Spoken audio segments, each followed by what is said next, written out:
Bismillahirrahmanirrahim. Alhamdulillah rabbil alamin. Hamdan katsiran tayyiban mubarakan fih kama yuhibbu rabbuna wa yardah. Salatu wassalamu ala nabiyyina Muhammadin wa ala alihi wa sahbihi ajma'in. Amma ba'du. Kembali kita membaca kitab At-Tabarruku Al-Mashru'u wal Mamnu' karya Syekh Muhammad Saffat Nuruddin rahimahullahu taala. Halaman ke-30. Penulis mengatakan wa fi mahasin ta'wili inda ayah. Dalam kitab Mahasin Ta'wil, sebuah kitab tafsir yang ditulis oleh Syekh Jamaluddin Al-Qasimi rahimahullahu taala. Ketika beliau menjelaskan ayat 139 min suratil A'rafi, dari surat Al-A'raf.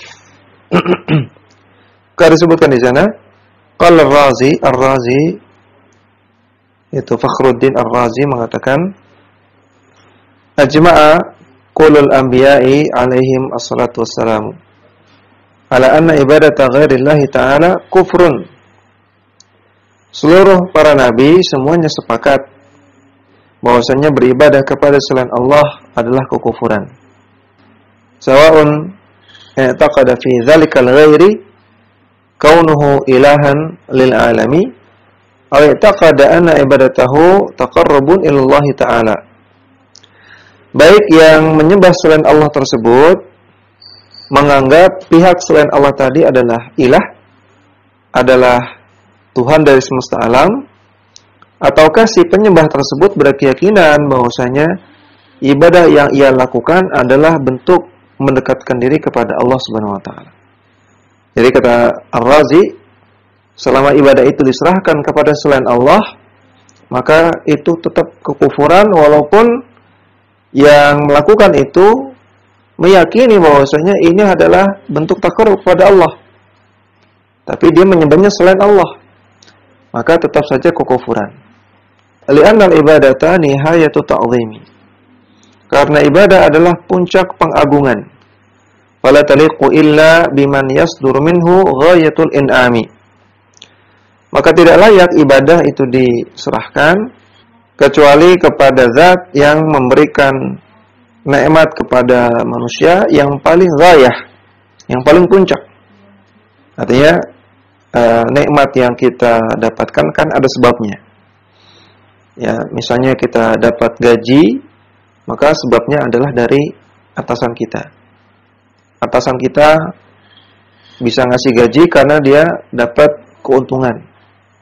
Dia dapat keuntungan karena usahanya sukses dan seterusnya, maka akan berujung kepada Allah Subhanahu wa taala. Jadi ini maksudnya ghayatul in'am. Allah adalah zat yang paling puncak dalam masalah pemberian nikmat. Wa hiya bi khalqil jismi wal hayati wasyahwati wal qudrati wal aqli wa khalqil asya'il muntafa'i biha. Dan dialah Allah yang menciptakan semua jasad. Dia Allah yang menciptakan kehidupan, menciptakan syahwat, menciptakan kemampuan manusia, menciptakan akal. Dan dialah Allah yang menciptakan segala sesuatu yang dimanfaatkan oleh manusia. Wal qadiru ala hadhil asya'i laisa illa Allah ta'ala. Maka zat yang mampu melakukan semua ini tidak ada yang lain kecuali hanya Allah ta'ala. Wajaba alla taliqul ibadatu illa bihi. Maka dari sini jelaslah bahwasanya tidak layak ibadah itu diserahkan kecuali kepada Allah Subhanahu wa taala. Intaha kalamuhu. Sampai sini perkataan Ar-Razi. Jadi yang perlu digarisbawahi adalah perkataan beliau tadi, awi taqada anna ibadatahu taqarrubun ila Allah taala. Itu. Bahwasanya peribadahan ketika dipersembahkan kepada selain Allah, maka itu adalah kekufuran, walaupun orang yang melakukannya merasa sedang ibadah kepada Allah, merasa sedang mendekatkan diri kepada Allah. Namun ketika faktanya dia mempersembahkan ibadah kepada selain Allah, maka itu adalah kekufuran. Wa an Abi Waqid al-Laitsi radhiyallahu anhu. Dan sebuah hadis dari Abu Waqid al-Laitsi radhiyallahu anhu. Anna Rasulullah sallallahu alaihi wasallam lama kharaja ila ghazwati Hunainin marra bi syajaratin lil musyrikina kanu yu'alliquna 'alaiha aslihatahum. Maka Nabi SAW ketika perang Hunainin, beliau melewati sebuah pohon yang pohon tersebut dahulu digunakan oleh orang-orang musyrikin untuk menggantungkan senjata-senjata mereka di sana. Artinya orang-orang musyrikin menggantungkan senjata-senjata mereka dengan keyakinan bahwasanya pohon ini penuh keberkahan. Kalau senjatanya digantungkan di sana akan bertambah sakti, akan bertambah kuat. Yuqalu laha, dan pohon tersebut dinamakan dengan Dzatu Anwatin, Dzatu Anwat.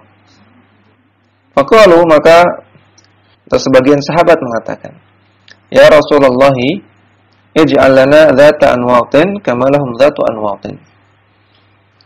Wahai Rasulullah, jadikanlah bagi kami sebuah Dzatu Anwat, sebagaimana orang-orang musyrikin juga punya Dzatu Anwat. Faqala lahum Rasulullah sallallahu alaihi wasallam, maka Rasul bersabda, Subhanallah, hadza kama qala qaum Musa, ij'al lana ilahan kama lahum alihah. Walladhi nafsi biyadihi latarkabanna sunana man kana qablakum. Kata Nabi, subhanallah, maha suci Allah. Ini sama persis sebagaimana perkataan kaumnya Nabi Musa, yang mereka mengatakan, wahai Musa, jadikanlah bagi kami sebuah sesembahan sebagaimana orang-orang musyrikin punya sesembahan. Dan demi zat yang jiwaku berada di tangannya, demi Allah, sungguh kalian akan menjalankan, akan mengikuti kebiasaan-kebiasaan orang-orang terdahulu, umat-umat terdahulu.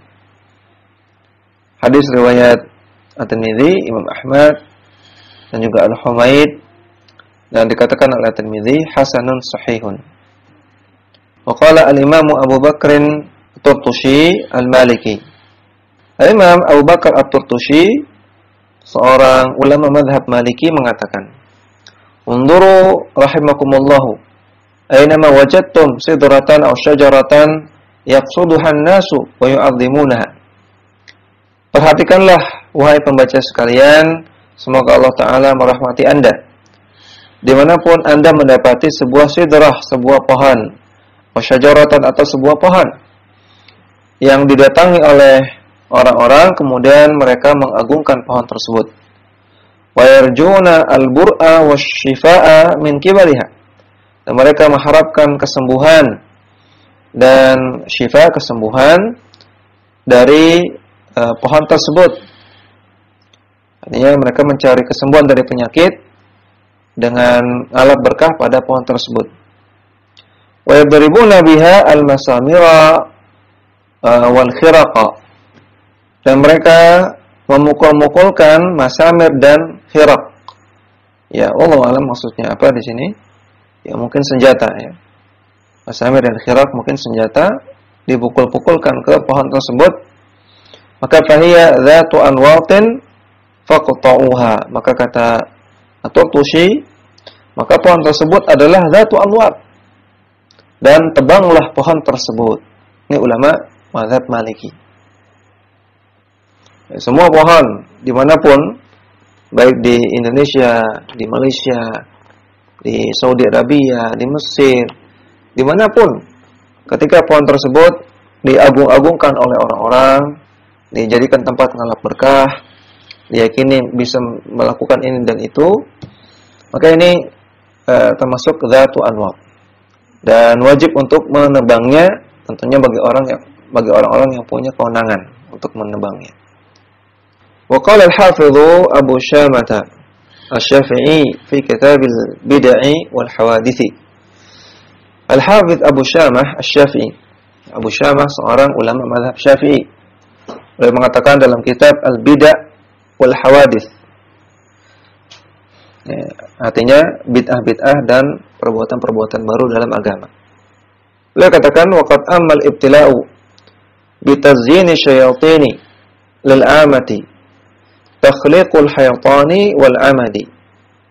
Telah tersebar musibah di kalangan orang-orang awam yang merupakan tipu daya dari syaitan, berupa menghiasi dinding-dinding dan tiang-tiang. Dinding dan tiang yang dianggap bersejarah dan punya keberkahan. Fa yaf'aluna dzalika wa yuhafizuna 'alaihi ma'a tad'ihim fara'idallahi wa sunanahu. Mereka melakukan itu, ya, mereka menghiasi dinding yang dianggap keramat atau tembok atau tiang yang dianggap keramat, dan mereka yuhafizun, mereka jaga benda tersebut, dan bersama dengan itu mereka juga melalaikan kewajiban-kewajiban Allah dan sunnah-sunnah yang Allah syariatkan. Wa yadhunnuna annahum mutaqarribuna bidzalika, dan mereka menyangka bahwasanya dengan mereka mengagung-agungkan dinding, tembok atau tiang yang keramat, mereka menyangka mereka sedang beribadah dengan melakukan itu. Tsumma yatajawazuna hadza ila ay yu'azzima ila ay ya'zuma waq'u tilkal amakini fi qulubihim. Bahkan yatajawazun, keadaan mereka itu sampai melebihi batas sehingga ya'zum, menjadi sangat besar sekali kedudukan tempat-tempat tersebut di dalam hati mereka. Ya, mereka punya ikatan batin, ya, mereka punya perasaan khusus kepada tempat-tempat seperti itu. Padahal hanya tiang, hanya tembok. Wa ya'zimunaha wa yarjuna shifaa'a limardahum wa qada'a hawaijihim binadhari laha. Kemudian mereka agungkan tiang-tiang dan tembok tersebut, dan mereka mengharapkan kesembuhan bagi orang-orang yang sakit di antara mereka, dan mereka juga mengharapkan dikabulkannya hajat-hajat mereka dengan bernazar di sana. Wahia min baini uyunin wa syajarin wa ha'itin wa hajarin. Padahal yang di hadapan mereka hanya sekadar uyun, mata air, atau pohon, atau ha'it, atau tembok, atau sekadar batu. Thumma syarraha syajaratan makhsusatan. Kemudian mereka syarraha, memotong pohon-pohon tertentu, ya, untuk diambil dan dijadikan jimat. Faqala, kemudian kata Abu Syamah, ma asbahuha bidzati anwatin allati fil hadits. Maka sungguh ini sama seperti dzatu anwat yang disebutkan di dalam hadis. Sampai sini nukilan-nukilan dari kitab Mahasinut Ta'wil karya Jamaluddin Al-Qasimi. Wa qad dzakara Ibnu Al-Qayyim fi Ighatsatil Lahafani. Ibnu Qayyim menyebutkan dalam kitab beliau Ighatsatul Lahafan, faslan badi'an fi hiyali syaitani ala kuburiyina, sebuah fasal, sebuah bab yang bagus yang menjelaskan tentang tipu daya setan terhadap para penyembah kuburan. Ja'a fihi an mafasid ittikhadhiha a'yadan.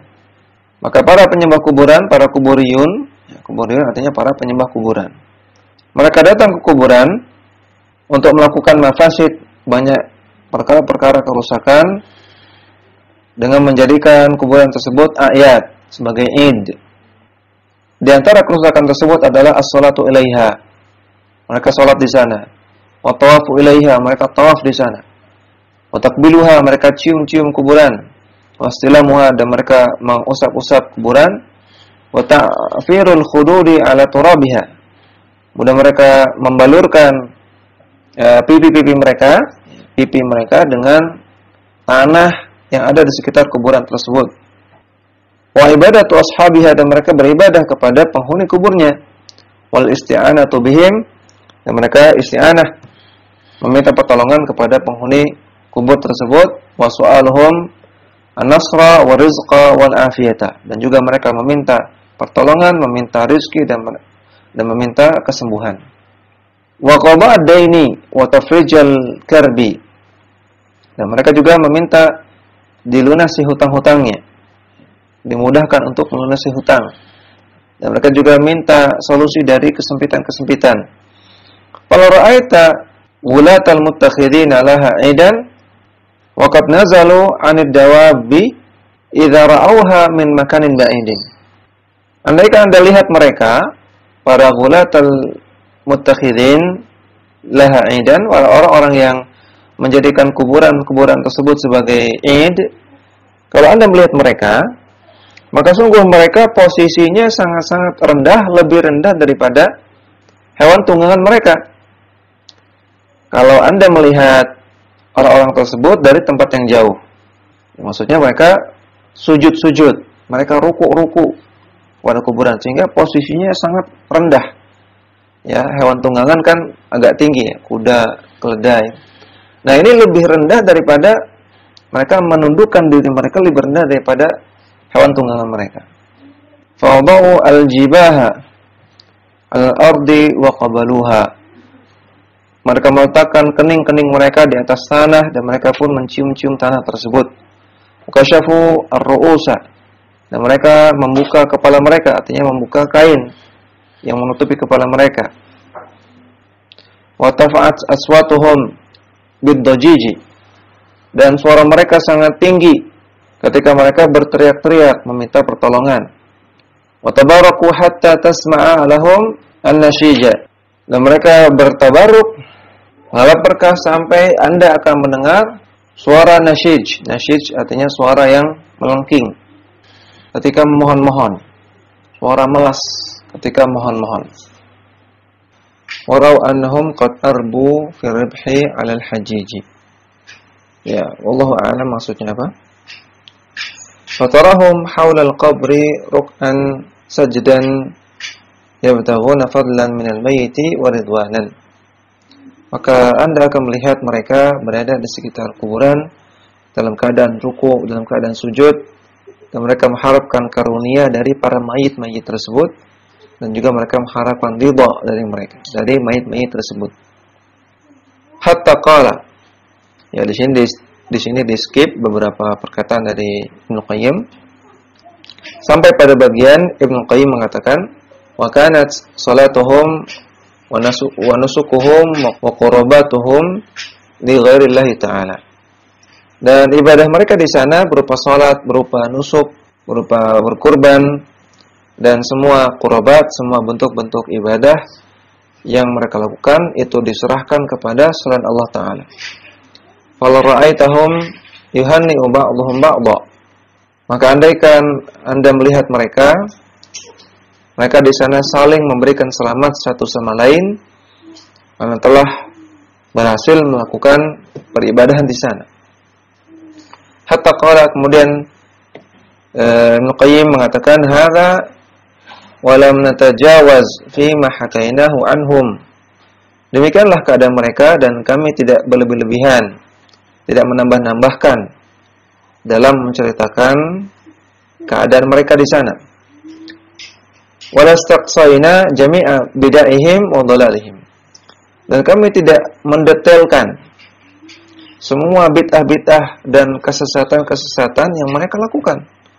Artinya masih banyak yang mereka lakukan di sana, bentuk-bentuk kebid'ahan, bentuk-bentuk kesesatan dan kesyirikan masih banyak, namun tidak dirinci oleh beliau katanya.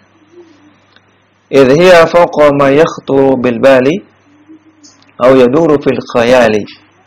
Karena apa yang mereka lakukan di sana itu melebihi dari apa yang pernah terbesit di benak kita dan apa yang pernah terbayang dalam khayalan kita. Ini sampai sini perkataan Ibnu Qayyim. Jadi intinya yang dilakukan oleh para penyembah kuburan di kuburan itu sangat-sangat tidak masuk akal. Sangat-sangat keterlaluan. Mereka melakukan hal-hal yang sampai-sampai belum pernah terbesit oleh benak kita. Belum pernah terbayang dalam khayalan kita. Allahul musta'an. Thumma qala Ibnu Al-Qayyim an Ibni Aqil kalaman fi ta'dhim al-quburi. Faliraji al-fasla bi tamamihi fi ighathatil lahafan. Kemudian Ibnu Qayyim menukil perkataan Ibnu Aqil tentang penjelasan beliau seputar pengagungan kuburan. Maka barang siapa yang ingin merujuk lagi untuk mendapatkan penjelasan yang lebih detail, maka silakan melihat kepada kitab Ighathatul Lahafan juz pertama halaman 213 sampai setelahnya. Waqala Ibnu Taimiyah, kemudian Ibnu Taimiyah mengatakan, an-nadharu li ulaika sadanati al-mujawirina fi hadhihi al-baqa'i Dan mereka juga para penyembah kuburan bernazar kepada para sadanah. Sadanah itu adalah orang yang mengurus tempat-tempat suci. Ya, termasuk orang yang mengurus Ka'bah, yang mengurus Masjidil Haram. Nah, ketika para sadanah ini meninggal, kemudian kuburannya diagung-agungkan. Al-mutajawirina fi hadhil baqa, yang para sadanah ini dahulu ketika hidup mereka tinggal di tempat-tempat keramat. Allati la fadla fi syari'ati lil mujawiri biha nadharu maksiatin. Yang sebetulnya di dalam syariat tidak ada keutamaan untuk mengurus atau tinggal di tempat-tempat keramat tersebut. Jadi tempat keramatnya sendiri bermasalah. Tempat keramatnya sendiri bermasalah, tidak ada keutamaan dalam syariat, tidak ada anjuran, tidak ada dalil yang mengkeramatkan, yang mengatakan tempat ini tempat yang suci atau tempat yang ada keutamaan. Tempatnya sendiri sudah bermasalah. Kemudian orang yang mengurus tempat tersebut juga diagungkan mayitnya, disembah mayitnya. Luar biasa. Maka orang yang bernazar di tempat-tempat tersebut atau bernazar kepada mayit-mayit dari para sadanah tempat tersebut, ini adalah nadharu maksiyah, nazar maksiat, kata Ibnu Taimiyah. Wa fi syubhun min an-nadhari li sadanati salbani wal mujawirina indahum. Dan ini semisal, ini serupa dengan bernazar kepada para sadanah, para pengurus tempat-tempat yang terdapat salib dan orang-orang yang tinggal di sana. Ya, pengurus gereja atau pengurus tempat ibadah orang-orang Nasrani yang ketika mereka mati juga diagungkan oleh orang-orang Nasrani. Auli sadanatil abdadil lati bil hindi wal mujawirina indaha. Atau para sadanah abdad. Abdad artinya patung dewa, ya, patung Buddha juga yang ada di India. Wal mutajawirina indaha, dan orang-orang yang tinggal di sana, yang tinggal di patung dewa atau patung Buddha tersebut, kemudian setelah mati mereka diagungkan oleh umat Buddha dan umat Hindu. Jadi kata Ibnu Taimiyah, bernazar kepada mayit-mayit dari para sadanah selain merupakan perbuatan kesesatan, ini juga merupakan penyerupaan atau meniru-niru umat-umat yang lain, umat Nasrani, umat Hindu, dan umat Buddha. Wa qala aidan, kemudian Ibnu Taimiyah juga mengatakan, fa inna ta'zima makanin lam yu'azzimhu asy-syar'u syarrun min ta'zimi zamanin lam yu'azzimhu. Karena mengagungkan suatu tempat yang tidak pernah diagungkan oleh syariat, ini lebih parah, lebih buruk daripada mengagungkan suatu waktu yang tidak diagungkan oleh syariat. Fa inna ta'zimal ajsami bil ibadati indaha aqrabu ila ibadatil awthani min ta'zimiz zamani. Karena mengagungkan sebuah jasad, ya, mengagungkan sebuah jasad, baik itu jasad manusia atau jasad bangunan, dengan melakukan ibadah di sana, maka ini lebih dekat, lebih mirip kepada peribadahan kepada berhala daripada mengagungkan waktu yang tidak diagungkan oleh syariat. Maka maksudnya mengagungkan tempat yang tidak diagungkan oleh syariat dan mengagungkan waktu yang tidak diagungkan oleh syariat, dua-duanya keliru. Dua-duanya salah. Namun yang pertama, yaitu mengagungkan tempat, ini lebih parah daripada yang kedua, daripada mengagungkan waktu. Kenapa? Karena yang pertama ini lebih mirip dengan penyembahan kepada berhala yang dilakukan oleh orang-orang jahiliyah zaman dahulu. Hatta annalladzi yanbaghi huwa tajannubus salati fiha. Bahkan yang semestinya dilakukan adalah menjauhkan diri untuk salat di sana. Fa in kana al-musalli la yaqsudu ta'dhimaha li alla yakuna dzalika dari'atan li takhsisiha bis salati fiha. Walaupun orang yang salat tersebut tidak bermaksud mengagungkan tempat tersebut. Ya, kalau ada tempat yang diagungkan oleh masyarakat, padahal ini tidak ada dalilnya untuk mengagungkan tempat tersebut, maka hendaknya jangan sholat di sana. Nah, jangan sholat di sana. Maksudnya kalau ini tempatnya bukan masjid, ya. Tempat-tempat biasa seperti bangunan-bangunan atau pohon keramat atau daerah yang dianggap keramat atau rumah keramat atau semisalnya, maka kata beliau jangan sholat di sana, walaupun tidak bermaksud untuk agungkannya, sholat biasa. Kenapa? Li'alla yakuna dzalika dzari'atan litakhsisiha bis-sholati fiha. Agar perbuatan sholat tersebut tidak menjadi dzari'ah, tidak menjadi sarana yang membuat orang-orang mengkhususkan tempat tersebut untuk sholat di sana. Kama yanha 'anis sholati 'indal quburi, sebagaimana dilarangnya sholat di sisi kuburan. Wa illam yakun al-musalliyu yaqsudu as-sholata li ajliha. Walaupun yang sholat di kuburan tidak bermaksud untuk sholat kepada kuburan. Ya. Walaupun orang yang sholat di sisi kuburan, sholatnya untuk Allah, ikhlas untuk Allah, tapi sholatnya di kuburan tetap terlarang. Kata Nabi SAW, la yusalli ilal kubur wa la yajlisu 'alaiha. Tidak boleh sholat menghadap kuburan dan tidak boleh duduk di atas kuburan. Sholat di dekat kuburan tidak diperbolehkan, walaupun niatnya menyembah Allah, bukan menyembah kuburan. Kenapa? Karena bisa menjadi sarana penyembahan kepada kuburan. Mungkin juga sholat-sholat di tempat-tempat yang dianggap keramat oleh masyarakat, maka hendaknya dijauhi, jangan dilakukan, karena ini bisa menjadi dzari'ah, menjadi sarana untuk mengagungkan dan mengkhususkan tempat tersebut untuk sholat. Demikian, wassalamualaikum warahmatullahi wabarakatuh. Dakwah semampumu.